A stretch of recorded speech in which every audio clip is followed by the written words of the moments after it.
ഇത് തിരുവനന്തപുരത്തെ വെള്ളയാണി ക്ഷേത്രത്തിലെ ഉത്സവവുമായി ബന്ധപ്പെട്ട ഒരു നോട്ടീസാണ്. നമുക്ക് ഈ ക്ഷേത്രത്തിലെ ഉത്സവം നമ്മുടെ ഒരു വർഷം കണ്ടുവന്നാലോ? ഹായ് നമസ്കാരം. അങ്ങനെ നമ്മുടെ തിരുവനന്തപുരത്തെ വെള്ളായണി ക്ഷേത്രത്തിൻ്റെ ഭാഗത്തിലൂടെ ഞങ്ങൾ വർക്ക് ഏൽപ്പിച്ച ആളുടെ വീട്ടിലേക്ക് പൊയ്ക്കൊണ്ടിരിക്കുകയാണ്. വീട്ടിലെത്തി ഞങ്ങൾ ഈ ചുമരിൽ വരയ്ക്കാൻ പോകുന്ന ചിത്രം കൃഷ്ണചരിതമാണ്. അങ്ങനെ ഞങ്ങൾ വർക്കൊക്കെ തുടങ്ങി റെഡ് ലൈനിലേക്ക് പൊയ്ക്കൊണ്ടിരിക്കുന്നു. ഇനി കാണാൻ പോകുന്നത് സെക്കൻഡ് സ്റ്റേജിലെ പെയിൻറ്റിംഗ് ആണ്.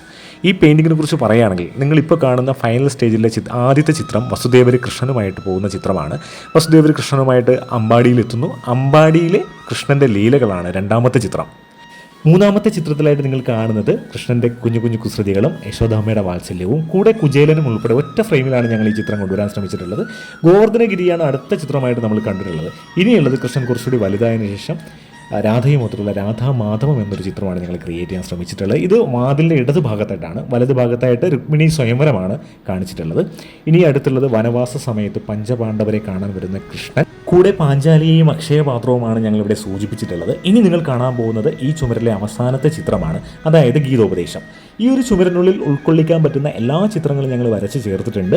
അതുപോലെ തന്നെ ഗീതോപദേശത്തിൻ്റെ അവസാന മിനുക്കുപണിയിൽ ഒരുപാട് സന്തോഷത്തോടു കൂടിയാണ് ഞങ്ങൾ ഈ കണ്ണ് തെളിയിക്കുന്നത്. ഇത് കഴിഞ്ഞാൽ ഉടൻ തന്നെ നമ്മുടെ ഈ വീട്ടിലെ ചേട്ടനും ചേച്ചിയും എല്ലാം വന്നിട്ടുണ്ട്. ഞങ്ങളോട് ഒരുപാട് സ്നേഹത്തോടു കൂടി വർക്കിനെ കുറിച്ചൊക്കെ സംസാരിച്ചു. ഞങ്ങളുടെ വർക്ക് കഴിഞ്ഞ് ഇവിടെ നിന്ന് ഞങ്ങൾ ഇറങ്ങുമ്പോൾ ഏറ്റവും വലിയ സന്തോഷം വെള്ളയാണി അമ്മയുടെ അനുഗ്രഹത്താൽ ദിക്കുബലിയുടെ ഭാഗമാവാൻ ഞങ്ങളുടെ ചിത്രത്തിനും കഴിഞ്ഞു എന്നുള്ളതാണ്. ഒരുപാട് സന്തോഷം, ഒരുപാട് സ്നേഹം, നന്ദി.